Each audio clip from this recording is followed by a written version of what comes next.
Hello student. आज फिर से लाइफ साइंस टीचिंग मेथड में हम लोग देख रहे हैं लाइफ साइंस टीचिंग मेथड के शिक्षण सहायक सामग्री एड टू टीचिंग मटेरियल।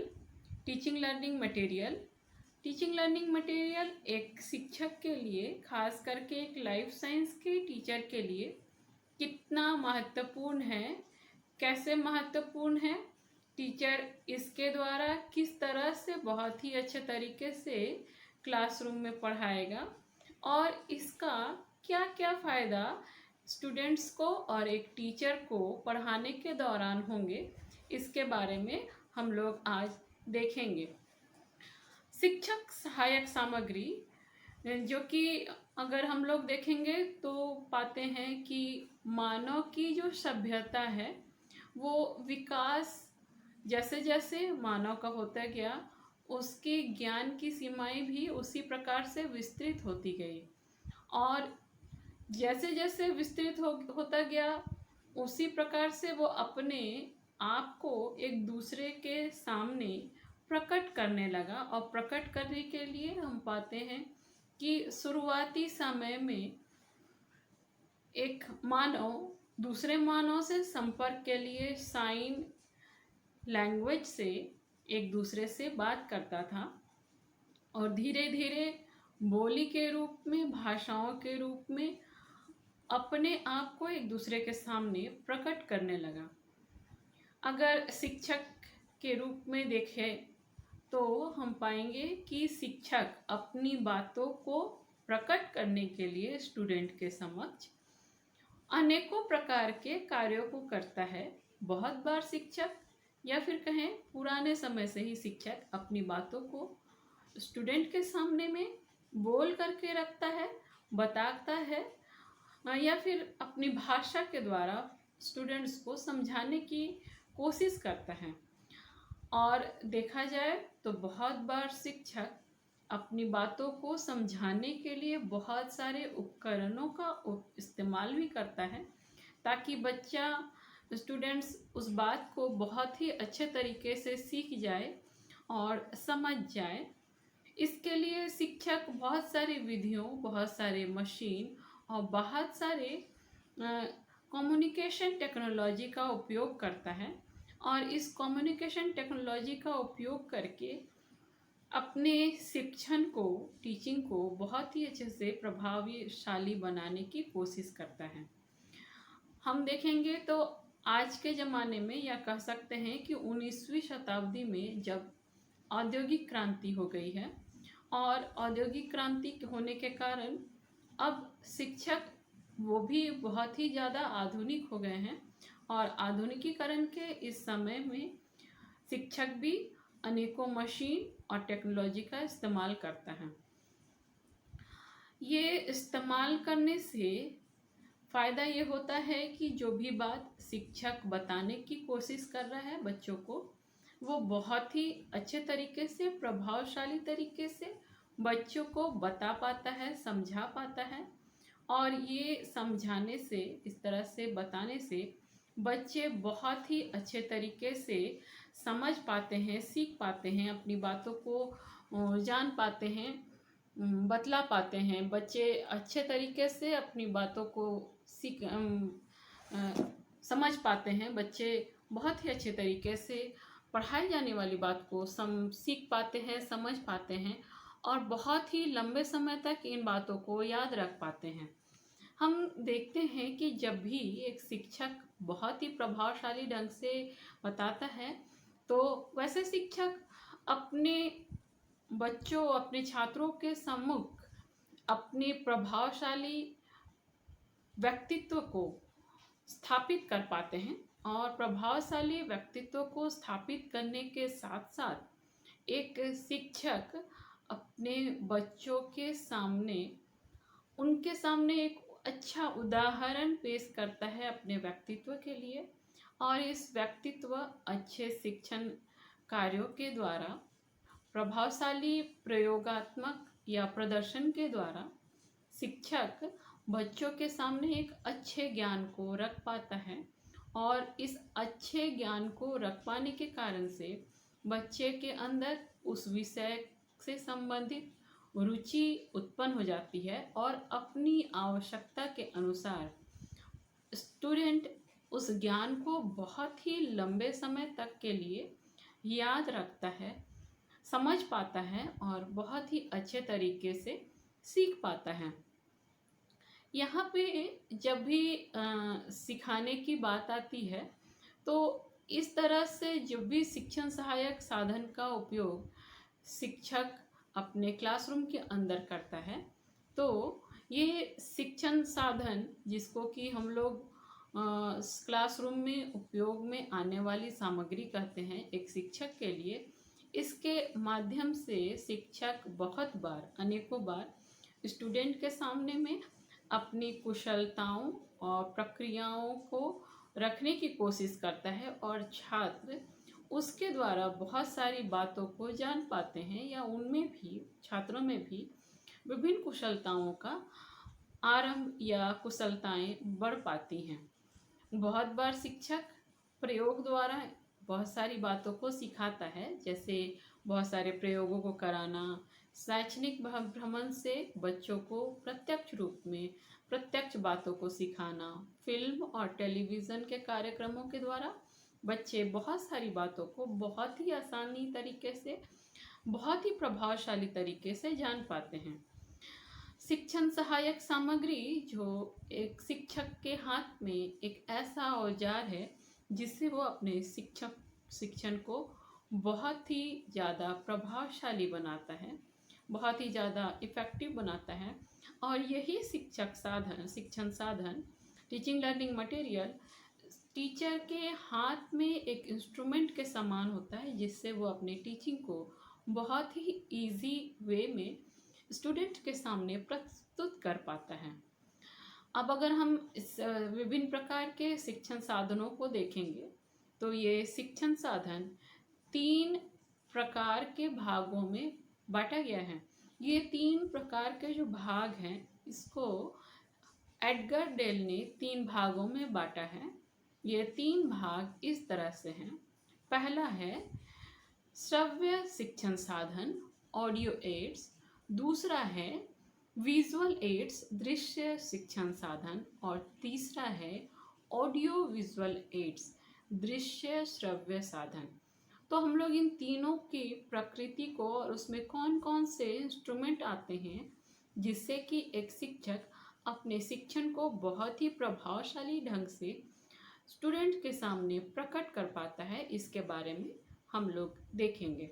सबसे पहले हम लोग देखेंगे श्रव्य शिक्षण साधन, वो साधन जिससे सुन सकते हैं या फिर कह सकते हैं वो शिक्षण साधन जिसके इस्तेमाल कर शिक्षक क्लासरूम में जब करेगा तो उसके द्वारा विषय वस्तु से संबंधित बातों को छात्रों के सम्मुख श्रवित रूप में या सुनने के लिए प्रस्तुत करेगा। ये शिक्षण साधन में 2 या 3 ऐसे वस्तुएं आती है जिसके द्वारा शिक्षक क्लासरूम में बच्चों को सुनने को लेकर के प्रभावित करके उनको सिखाने की कोशिश करता है। इनमें पहला है रेडियो, दूसरा है टेलीविज़न और तीसरा है लैंग्वेज लेबोरेटरी। तो हम लोग इन तीनों की प्रकृति को ये क्लासरूम में किस प्रकार से इस्तेमाल होता है, क्यों इस्तेमाल होता है और इससे स्टूडेंट को किस प्रकार से लाभ होता है, इसके बारे में देखेंगे। सबसे पहला लैंग्वेज लेबोरेटरी, सबसे पहला रेडियो के बारे में देखेंगे। रेडियो एक ऐसा श्रव्य साधन है जो कि बहुत ही आसानी से सभी के पास उपलब्ध हो जाती है। आज के समय में देखेंगे तो जो हमारे पास एक साधारण सा मोबाइल रहता है उसमें भी रेडियो का सेट रहता है जिससे कि बहुत ही आसानी तरीके से रेडियो के जितने भी कार्यक्रम हैं उसको सुना जा सकता है। लेकिन जब क्लासरूम के अंदर शिक्षक को रेडियो के इस्तेमाल की बात आती है तो उसकी अपनी एक क्रिया है जिसके द्वारा शिक्षक रेडियो का इस्तेमाल क्लासरूम के अंदर कर सकता है। क्लासरूम के अंदर जब वो करता है तो उसके लिए क्लासरूम की व्यवस्था एक शिक्षक को करनी होती है। एक ऐसा क्लासरूम को शिक्षक को चुनना होता है जिस क्लासरूम में गुंजन ना हो, इको ना हो, वो क्लास शांत माहौल में हो, बैठने की, बच्चों के बैठने की अच्छी सुविधा हो, हवादार कमरा हो, ऐसी सुविधा युक्त कमरे होने चाहिए। उस कमरे में इलेक्ट्रिक की व्यवस्था हो और एक अच्छा रेडियो सेट हो जिससे बच्चे बहुत ही अच्छे तरीके से, प्रभावी तरीके से बातों को सुन सके, जान सके। ये सारी बातें उस क्लासरूम के अंदर होनी चाहिए और सुनने के लिए टेप रेडियो की व्यवस्था होनी चाहिए। जब रेडियो के टेलीकास्ट या किसी विषय वस्तु के टेलीकास्ट की बात आती है तो अब यहाँ आकाशवाणी केंद्र या जिस किसी भी रेडियो के प्रोग्राम को जिस किसी भी चैनल के द्वारा टेलीकास्ट किया जा रहा है उसका काम आता है। जब भी वो टेलीकास्ट कर रहा होता है कोई भी खास शैक्षणिक कार्यक्रम, चाहे वो किसी भी पाठ्यक्रम से संबंधित पाठ्य वस्तु हो या फिर अन्य कोई शिक्षण पाठ्य वस्तु हो जिसको कि बच्चों को बताना हो, सिखाना हो, कोई अवेयरनेस फैलाना हो या भी कोई भी और भी बात, उसके लिए बच्चों को ये कोशिश की जाती है कि उनको बताया जाए कि क्या है ये प्रोग्राम। इस बताने को लेकर के, प्रोग्राम टेलीकास्ट करने को लेकर के आकाशवाणी एक व्यवस्था ये करता है कि वो निर्धारित समय और तिथि, जिस समय में वो निर्धारित पाठ्य वस्तु से संबंधित विषय वस्तु को टेलीकास्ट कर रहा होता है, उस टेलीकास्ट के समय में वो पहले से ही उस समय को सूचित कर देता है हर विद्यालय में, ताकि वहाँ के शिक्षक इस बात को जान जाए कि फलाना समय में ये प्रोग्राम टेलीकास्ट होने वाला है आकाशवाणी से। आकाशवाणी जब इस प्रकार के बातों को हर स्कूल को बता देता है, पत्रों के माध्यम से, वाया टेलीफोन या किसी और माध्यम से बता देता है और निर्धारित समय पे उसको टेलीकास्ट करता है। निर्धारित समय पे टेलीकास्ट होने से पूर्व शिक्षक के पास जब ये सूचना आ जाती है कि ये प्रोग्राम टेलीकास्ट होने वाला है, तो उस समय जिस दिन टेलीकास्ट होने वाला होता है प्रोग्राम, उससे एक दिन पहले शिक्षक विषय वस्तु से संबंधित बात जो कि आकाशवाणी से टेलीकास्ट होने वाला होता है, बच्चों को बहुत ही अच्छे तरीके से, प्रभावी तरीके से वो शिक्षक उसे बता देता है, बच्चों को बता देता है और दूसरे दिन की तैयारी में लग जाता है। दूसरे दिन निर्धारित समय से पूर्व, चाहे वो 10 मिनट हो, 15 मिनट हो या आधे घंटे हो, उससे पूर्व क्लासरूम में बच्चों के बैठने की व्यवस्था करता है। रेडियो सेट को पूरे तरीके से रन करने की पूरी व्यवस्था कर लेता है और जब प्रोग्राम स्टार्ट होता है तो बच्चों को वो प्रोग्राम सुनाने को दे देता है। प्रोग्राम के खत्म होने के बाद फिर से एक बार शिक्षक बच्चों के साथ एक बैठक करता है और उस बैठक के द्वारा ही बच्चे अपनी बातों को बताते हैं कि आज हमने इस प्रोग्राम से क्या सीखा, क्या नहीं सीखा। अगर कोई भी कंफ्यूजन बच्चों के मन में विषय से संबंधित रह गई है तो शिक्षक पुनः उन बातों को बता करके सभी बातों को क्लियर करने की कोशिश करता है।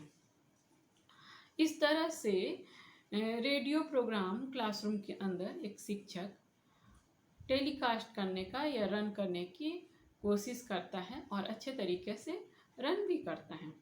दूसरा इंस्ट्रूमेंट है टेप रिकॉर्डर। टेप रिकॉर्डर का प्रयोग जब शिक्षक क्लासरूम में करता है तो उसी प्रकार से करता है जिस प्रकार से रेडियो का इस्तेमाल करता है। अंतर ये होता है कि टेप रिकॉर्डर में सारे बातें जो भी सिखाई जाने वाली बातें होती हैं वो रिकॉर्ड किए हुए रहती हैं टेप रिकॉर्डर में, और केवल शिक्षक को मात्र क्लासरूम के अंदर उसे किसी भी समय में वो उसे प्ले कर देता है और बच्चे उस निर्धारित प्रोग्राम को सुन लेते हैं।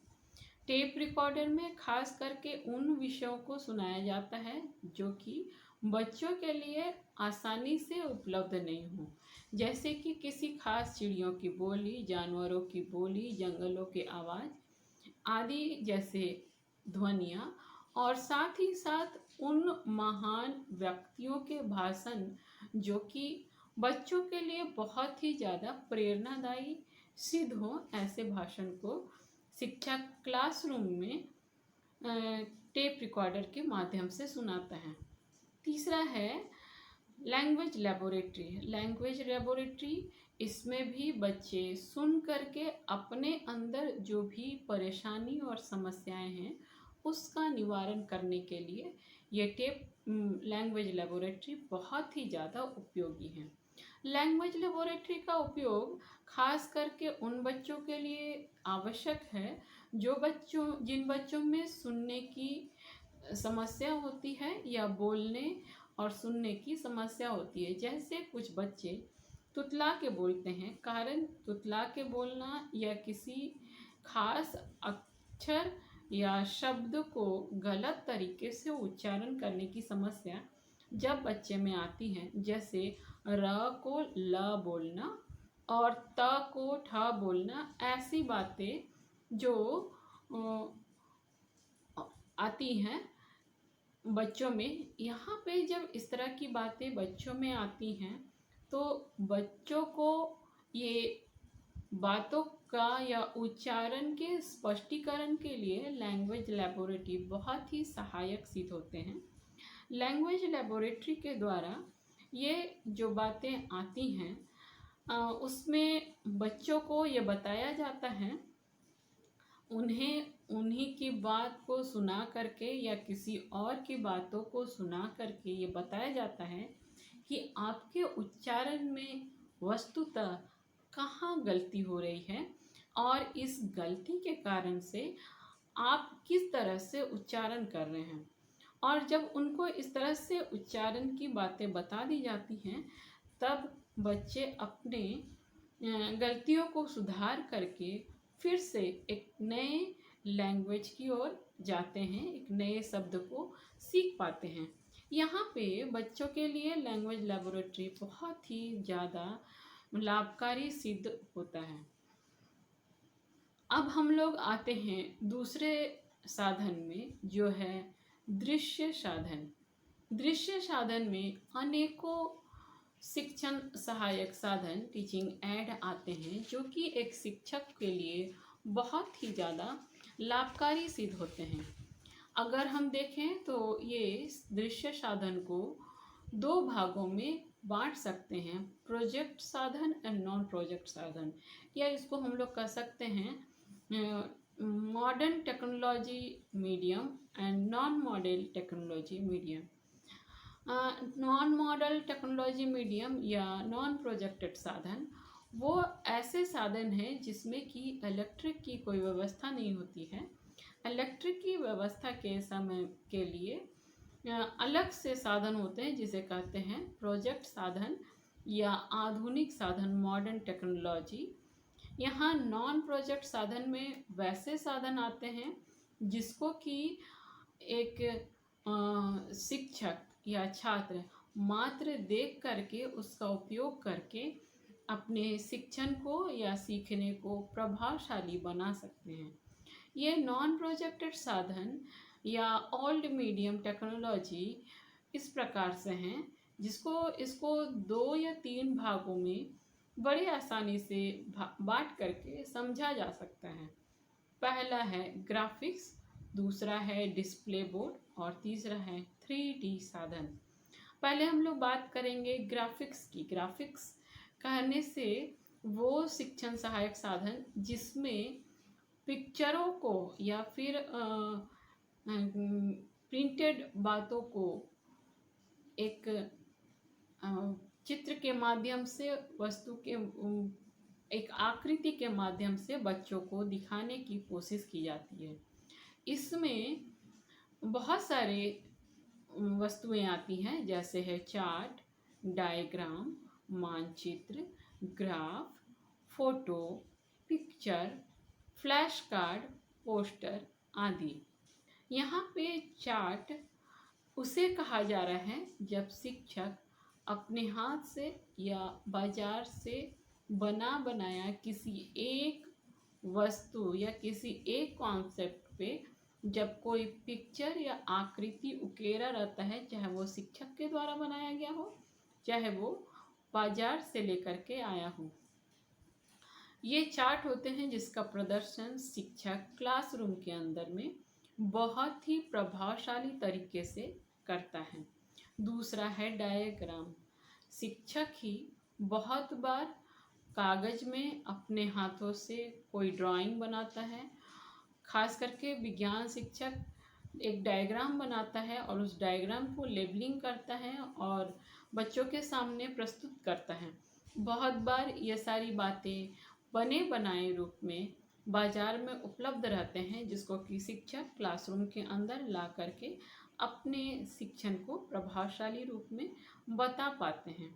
तीसरा है मानचित्र, जिसके बारे में अब हम लोग सभी को जानते हैं। एक भूगोल का शिक्षक के लिए एक उत्तम शिक्षण सहायक सामग्री है।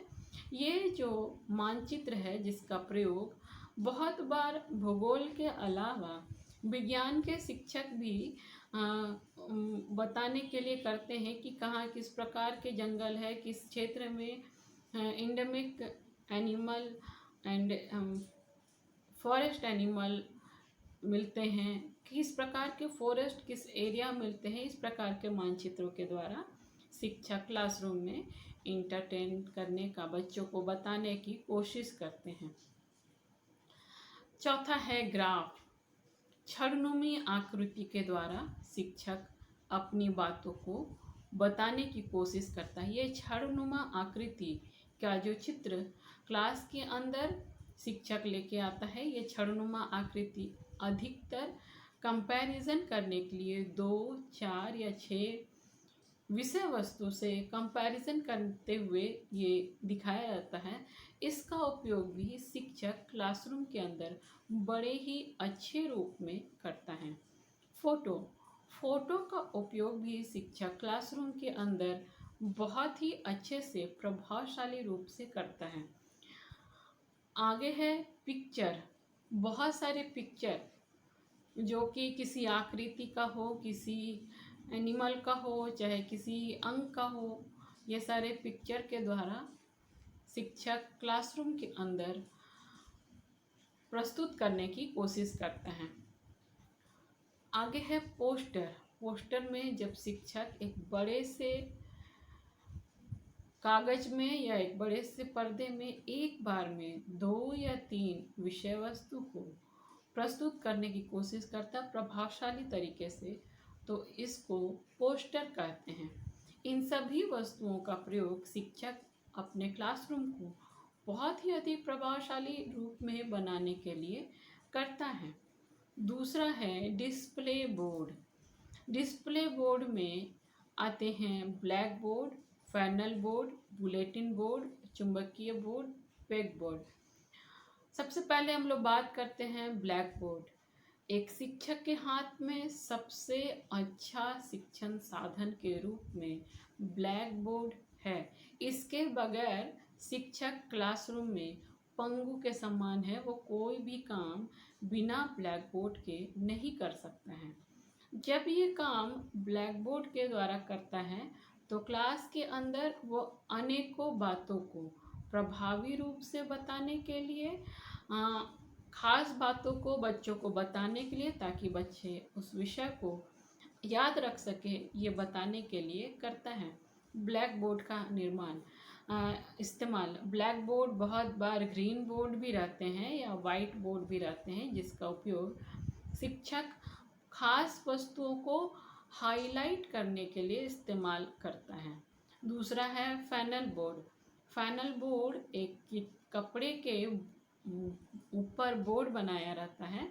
या फिर कह सकते हैं एक चौकोर तख्ते के ऊपर कपड़ा चिपका दिया जाता है, जिसमें खास बातों को, जो क्लासरूम के अंदर खास बातें चल रही हैं, चाहे वो क्लास का कोई मॉनिटर हो, अध्यक्ष हो, उपाध्यक्ष हो, क्लास का टीचर हो, क्लास टीचर हो, इन सारी बातों को बताने के लिए क्लासरूम में इस फैनल बोर्ड का प्रयोग किया जाता है। खास चित्रों को चिपकाया जाता है। जो क्लास में कोई बच्चा फर्स्ट आया हो, सेकंड आया हो चित्रांकन में या फिर कुछ और में, उन सारी बातों को इस पैनल बोर्ड में चिपकाया जाता है।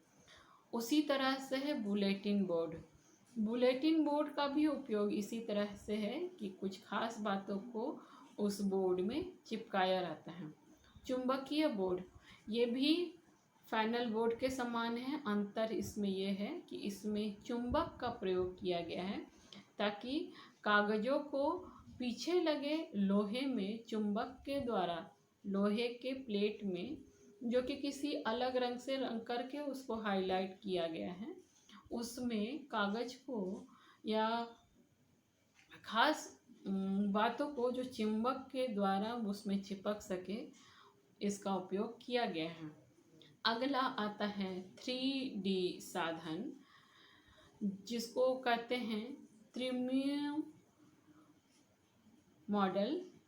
यहाँ जो 3D साधन है उसमें पहला है मॉडल, दूसरा है नमूने।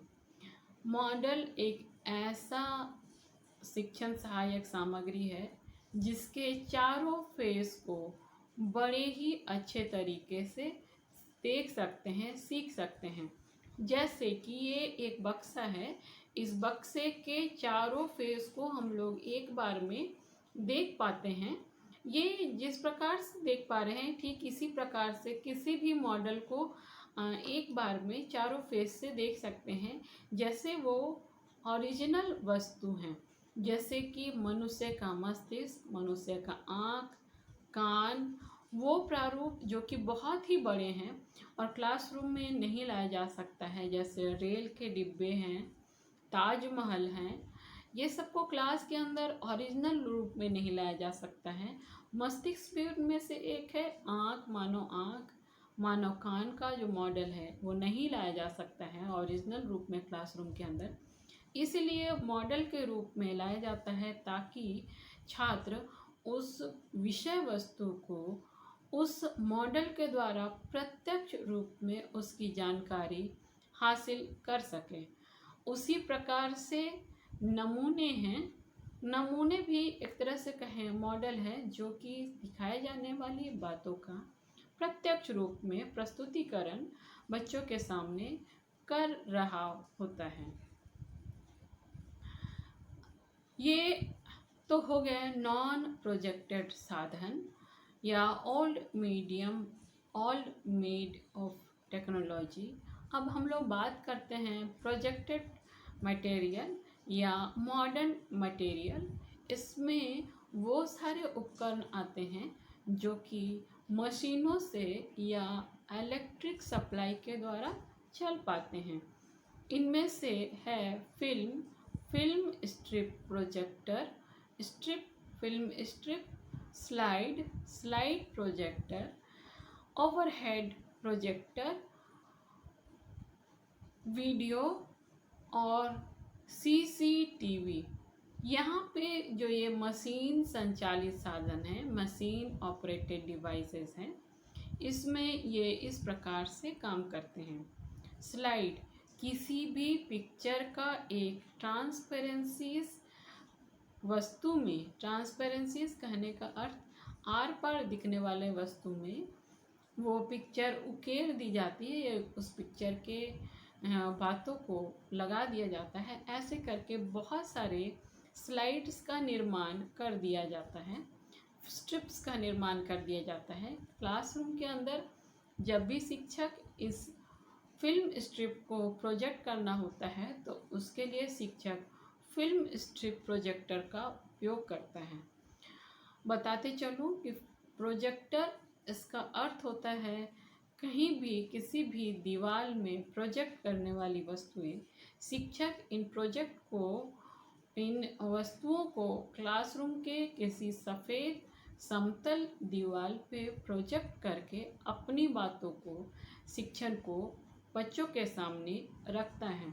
ये जो प्रोजेक्टर की बात आती है, प्रोजेक्टर फिल्म स्ट्रिप को जितने भी स्लाइड बनाए गए हैं, जितने भी फिल्म स्ट्रिप बताए गए हैं, उसको सिलसिलेवार वाइज प्रोजेक्ट करके शिक्षक क्लासरूम के अंदर अपनी बातों को रखने की कोशिश करता है। अगला है वीडियो और वीडियो प्रोजेक्टर।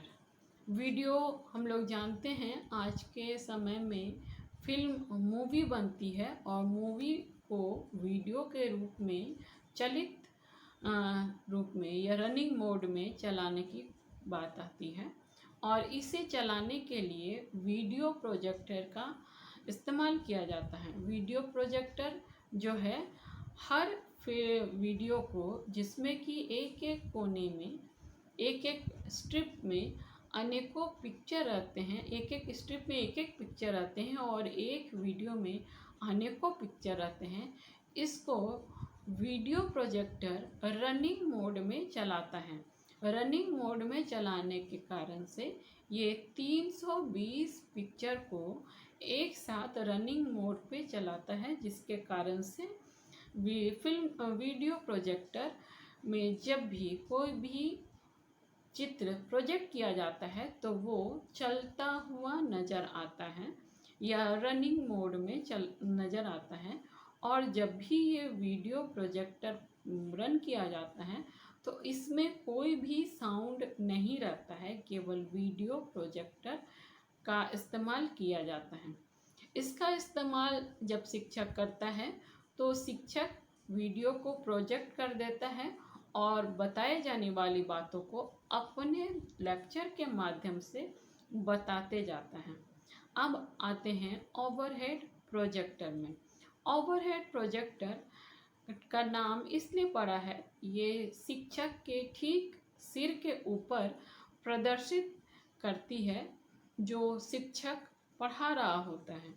जब भी शिक्षक पढ़ा रहा होता है, शिक्षक के सामने में उसके अपने डेस्क पे ये मशीन लगी रहती है और उसका प्रोजेक्टर ठीक शिक्षक के सिर के पीछे जो दीवार, समतल दीवार या बोर्ड रहता है, उसमें प्रोजेक्ट होता है।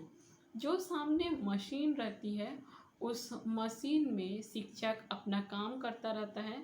उस मशीन में शिक्षक किसी चित्र को प्रदर्शित कर सकता है, कुछ बातों को लिख सकता है और उस बात को उसमें लगे हुए आईने के द्वारा, जो कि मशीन में फोकस रखते हैं, और उस फोकस के द्वारा और दूसरा आईना या लेंस जो कि दीवार में फोकस रहता है, ये दोनों आईना एक दूसरे से इस तरह से कनेक्ट रहता है कि लिया गया पिक्चर सीधे टीचर के पीछे प्रोजेक्ट हो रहा होता है। यह जब प्रोजेक्ट हो रहा होता है तो शिक्षक जो भी काम कर रहा होता है वो सीधे शिक्षक के सिर के पीछे में उपस्थित वॉल पे वो बातें प्रोजेक्ट होती हैं। शिक्षक यहाँ पढ़ा रहा होता है और कुछ लिख भी रहा होता है, किसी चित्र को बता रहा होता है और उनका प्रदर्शन शिक्षक के ठीक पीछे हो रहा होता है। इसमें फ़ायदा ये होता है कि जब भी शिक्षक पढ़ा रहा होता है तो शिक्षक का चेहरा हमेशा स्टूडेंट के आमने सामने रहता है। वो पढ़ाते समय स्टूडेंट के हाव भाव को भी देखता रहता है और साथ ही साथ स्टूडेंट को कंट्रोल भी करता रहता है कि वो कितने अच्छे और प्रभावी ढंग से बच्चे सुन रहे हैं, देख रहे हैं, और इससे शिक्षक का मनोबल बढ़ता रहता है कि जो भी पढ़ा रहा है वो बच्चे ध्यान से सुन रहे हैं और उनका तारतम्य कहीं भी नहीं टूटता है। तो ये जितने सामग्री थे, आधुनिक और पुराने ज़माने के सामग्री जो भी थे, इन्हें दृश्य सामग्री के खंड में रखा गया है। अब बात आती है दृश्य श्रव्य सामग्री। वैसी सामग्री जिसको शिक्षक दिखाते समय न केवल दिखाता है, साथ ही साथ विषय वस्तु के बारे में सुनाता भी जाता है, जिसमें इस प्रकार के कक्षाओं में शिक्षक का कोई रोल नहीं रहता है और शिक्षक विषय वस्तु से संबंधित बातों को बच्चों के सामने बहुत ही प्रभावशाली ढंग से रखने की कोशिश करता है। यहाँ पे जब भी बच्चे के सामने रखने की कोशिश करता है तो हमारे सामने एक ही वस्तु सामने में आते हैं और वो है टीवी, टेलीविज़न जिसे कहते हैं। टेलीविज़न का उपयोग शिक्षक अपने पढ़ाने में बहुत ही अच्छे तरीके से कर सकता है या करता है। इसके उपयोग के द्वारा शिक्षक अब जब पढ़ाता है तो पढ़ाने के समय में टीवी का उपयोग करता है। इसके उपयोग के लिए शिक्षक को ठीक उसी प्रकार के कामों को करना होता है जिस प्रकार से रेडियो का उपयोग वो क्लासरूम के अंदर किया था। पढ़ाए जाने वाले विषय से संबंधित सामग्री या कुछ अन्य रोचक विषय या फिर कोई सेंसिटिव विषय जिसके बारे में बच्चों को बताना हो, इन विषयों को बताने के लिए शिक्षक काम ये करता है कि जब भी टेलीकास्ट कर रहा होता है तो टेलीकास्ट से पूर्व बच्चों को बता दिया जाता है कि किस विषय में बताया जा रहा है और विषय की प्रकृति क्या है, किस प्रकार की विषय है, वस्तु है, ये बताया जाता है। इसमें भी रेडियो के समान दूरदर्शन हर स्कूल में एक ज्ञापन भेजता है कि फलाना दिन फलाना प्रोग्राम टेलीकास्ट होगा, आप अपने बच्चों के साथ तैयार रहें। जब इस प्रकार की सूचना स्कूलों में आ जाती है तब शिक्षक अपने स्कूल में इसके टेलीकास्ट करने की व्यवस्था करता है। स्कूलों में उपस्थित टेलीविज़न को चेक करता है कि वही सही कंडीशन में है या नहीं, इलेक्ट्रिक सही कंडीशन में है या नहीं, क्लासरूम प्रॉपर तरीके से व्यवस्थित है या नहीं, और अगर व्यवस्थित नहीं है तो उसे व्यवस्थित करता है। ये सारे प्रोग्राम को करने के लिए जब भी वो इस तरह से काम करता है तो उससे पहले वो हर व्यवस्था को देख लेता है और निर्धारित दिन में बच्चों को बैठाता है। बच्चों को बैठाने के लिए कमरों की व्यवस्था हवादार होनी चाहिए, अंधेरा होना चाहिए, लाइट की उचित व्यवस्था होनी चाहिए, बच्चों के बैठने की उचित व्यवस्था होनी चाहिए। जो भी टेलीविज़न का सेट है बच्चों से के पास से कम 5 फीट की दूरी में बच्चों को बैठाया जाना चाहिए। सभी बच्चों को इस प्रकार से बैठाया जाना चाहिए कि सभी बच्चे साफ साफ टेलीविज़न को देख सकें। टेलीविज़न को जब रखा जाए तो वो ज़मीन से कम इतने दूरी और इतनी ऊंचाई में हो कि बच्चे को देखने के लिए ना सिर को बहुत ज़्यादा ऊपर और ना सिर को बहुत ज़्यादा नीचे करने की आवश्यकता हो।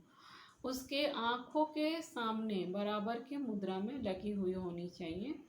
ये लगी हुई होने के कारण से बच्चा बहुत ही प्रभावशाली ढंग से इफ़ेक्टिवली रूप में अपने विषय को देख सकता है।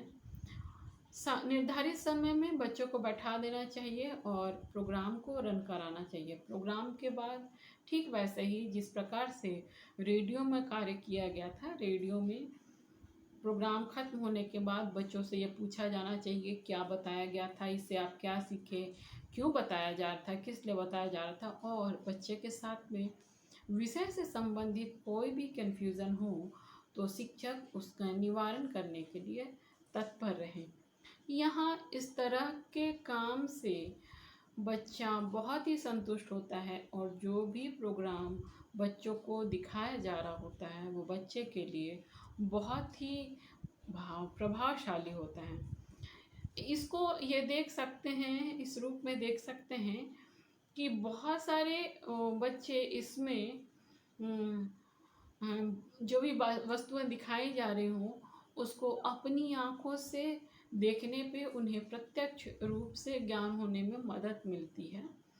इसमें छात्रों में सृजनात्मक रूप में सहयोग मिलती है। ये विषय वस्तु जो कि टीवी के द्वारा बच्चे देख रहे होते हैं, छात्रों को प्रेरित करने में बहुत ही फायदेमंद लाभकारी सिद्ध होती है।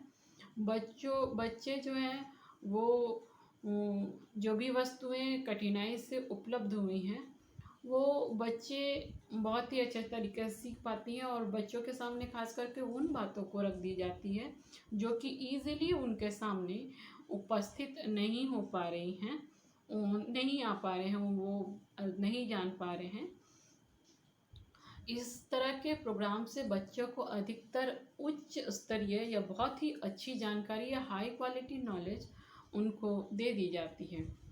बहुत बार ऐसे बच्चे जो कि हायर एजुकेशन में अच्छे ज्ञान के शौकीन बच्चे, जिनका एडमिशन अच्छे यूनिवर्सिटीज़, अच्छे स्कूलों, अच्छे कॉलेज में नहीं हो पाया है, वो बच्चे ये इस प्रोग्राम से जो कि दूरदर्शन के द्वारा, टीवी के द्वारा टेलीकास्ट होती है, बच्चे उस प्रोग्राम को दूरदर्शन द्वारा देख करके बहुत ही अच्छे तरीके से उस विषय को सीख पाते हैं और देख करके अपने व्यवहार में, अपने जीवन में उसका इस्तेमाल कर पाते हैं। अगर हम देखें तो दूरदर्शन का बहुत ही अच्छा प्रभाव स्टूडेंट के ऊपर में पड़ता है। इससे बच्चों में सामाजिक और आर्थिक और मनोवैज्ञानिक मूल्य की डेवलपमेंट होती है, जो कि बच्चों में पिक्चर दिखाने के दौरान हुई है। इसके द्वारा जो भी टीचर है, किसी विषय का विशेषज्ञ है या कोई भी प्रशिक्षित प्राप्त टीचर है, वो अपनी समस्याओं का निराकरण जब हाई क्वालिटी की टीचर टीवी द्वारा प्रदर्शित कर रहे होते हैं, तो जो अन्य टीचर जो उस प्रोग्राम को देख रहे होते हैं, वो उनसे, उस प्रोग्राम से सीख पाते हैं कि उनके सिखाने में कहाँ गड़बड़ी हो गई, कहाँ नहीं हो गई। यहाँ पे ये भी बात होती है कि बहुत सारे बच्चे क्लासरूम के अंदर निर्जीव रह करके, मतलब कह सकते हैं कि मोनोटोनस रह करके अपने क्लासरूम को बिताते हैं।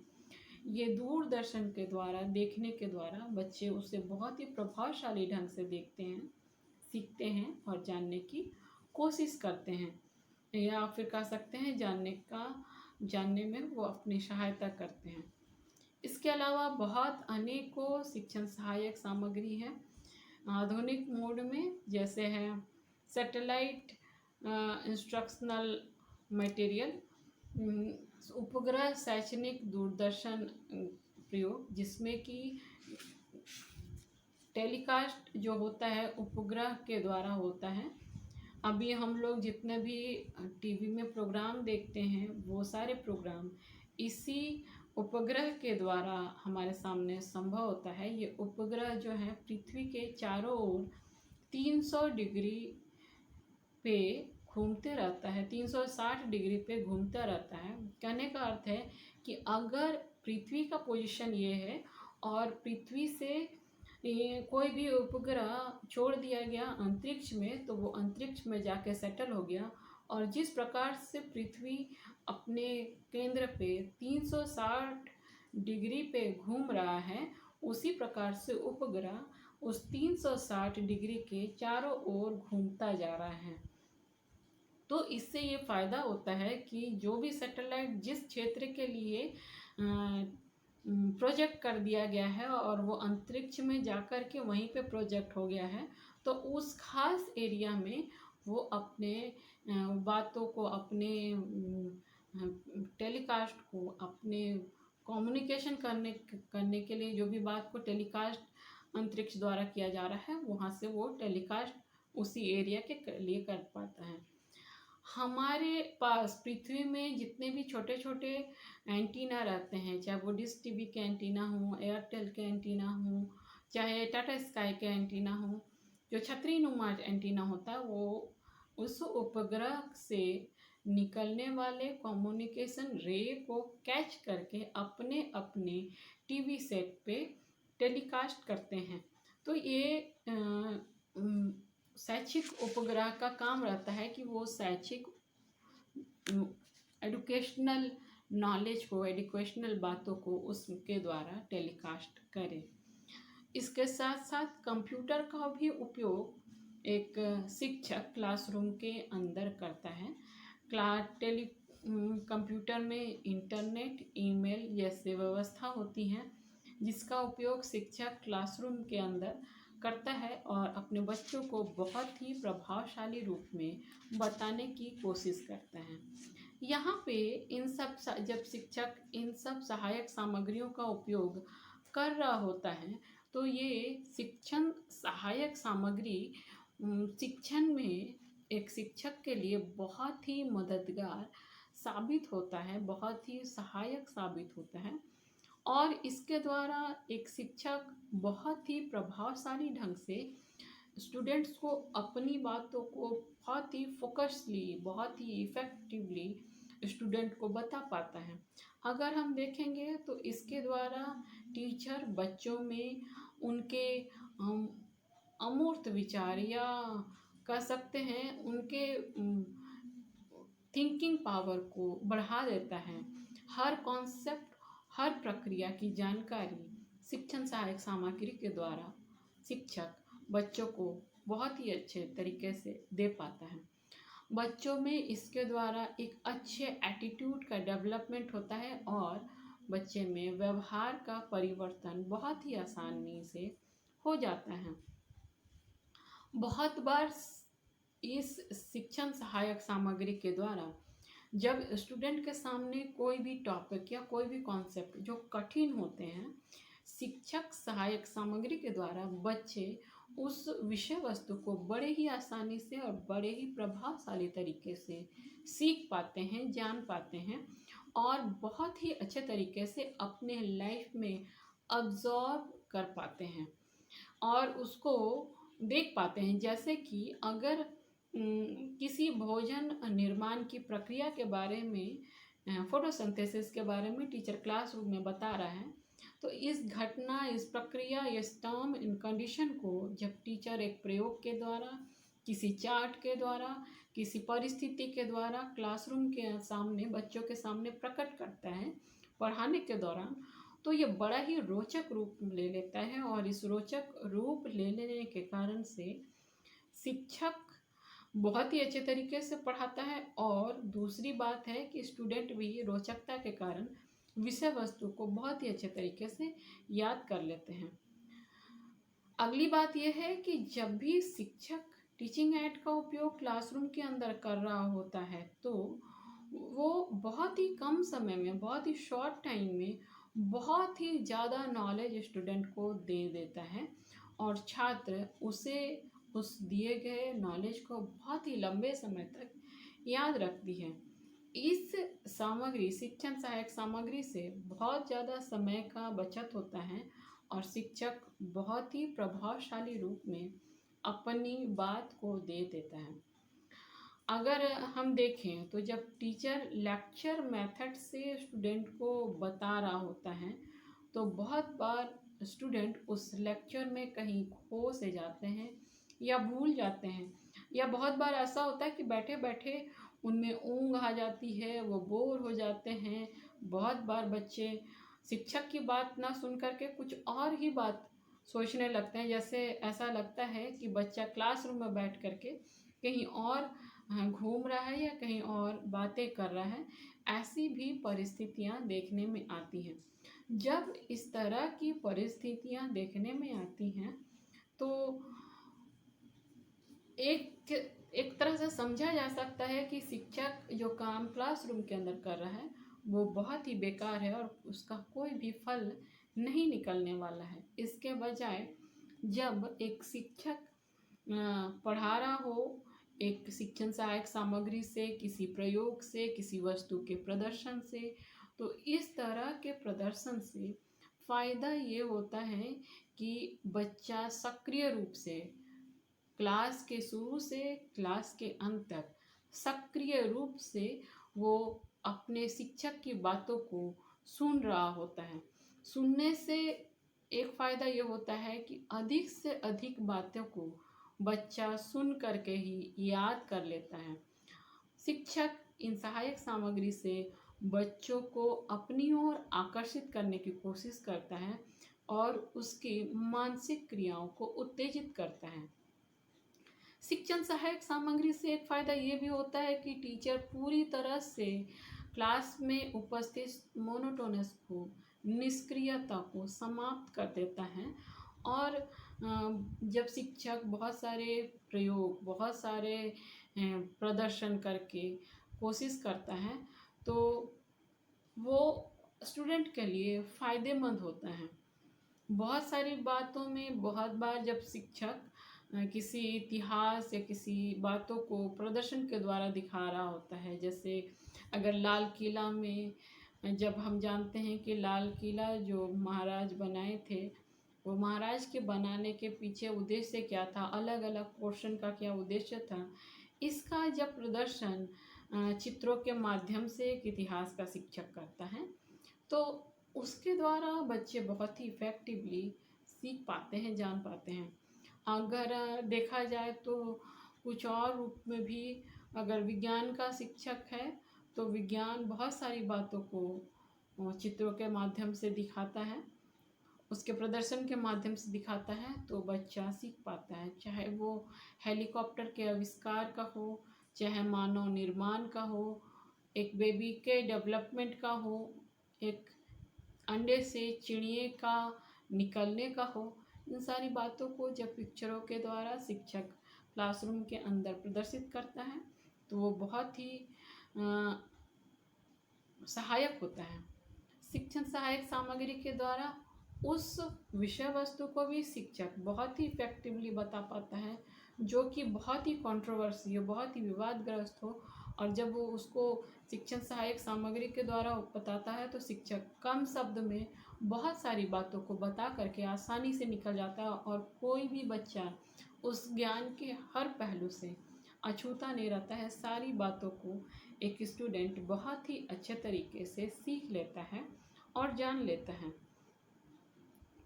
बहुत बार शिक्षक को इसके द्वारा बहुत ही ज़्यादा मदद मिलती है। शिक्षक छात्रों को बहुत बार पर्यावरण और सामाजिक वातावरण के लिए प्रत्यक्ष ज्ञान देता है, और जब ये देता है और इस बातों को शिक्षण सहायक सामग्री के द्वारा देता है, तो एक तरह से देखा जाए तो उस समय बहुत ही अच्छे तरीके से और प्रभावशाली तरीके से अंतःक्रिया बच्चों में उत्पन्न होती है और बहुत ही अच्छे तरीके से सीख पाता है। यहाँ पे देखा जाए तो बच्चे बहुत ही अच्छे तरीके से अपनी बातों को शिक्षकों के सामने प्रकट कर पाते हैं, शाब्दिक रूप में, मौखिक रूप में बहुत ही अच्छे तरीके से प्रकट कर पाते हैं। इसके द्वारा स्टूडेंट शुरू से अंत तक रुचि लगाए रखता है, ध्यान लगाए रखता है, और इसके द्वारा बहुत बार कंट्रोवर्सी के साथ साथ सामान्य बातों को भी बहुत कम समय में शिक्षक दे देता है। तो आज हम लोग देखें कि किस तरह से शिक्षण सहायक सामग्री शिक्षक के लिए बहुत ही महत्वपूर्ण औजार के रूप में सहायक सिद्ध होता है, मददगार सिद्ध होता है। न ही शिक्षक, साथ ही साथ बच्चों के लिए शिक्षक से कहीं ज़्यादा सहायक सिद्ध होता है। दूसरी बात, हम लोगों ने आज बहुत सारे शिक्षण सहायक सामग्री के बारे में जाना, जिसका लाभ शिक्षक अपने क्लासरूम में उपयोग करके उठा सकते हैं, अपने शिक्षण को प्रभावशाली बना सकते हैं। तो आज के लिए इतना ही। अगले वीडियो में अगले टॉपिक के साथ फिर से मिलेंगे। तब तक के लिए धन्यवाद।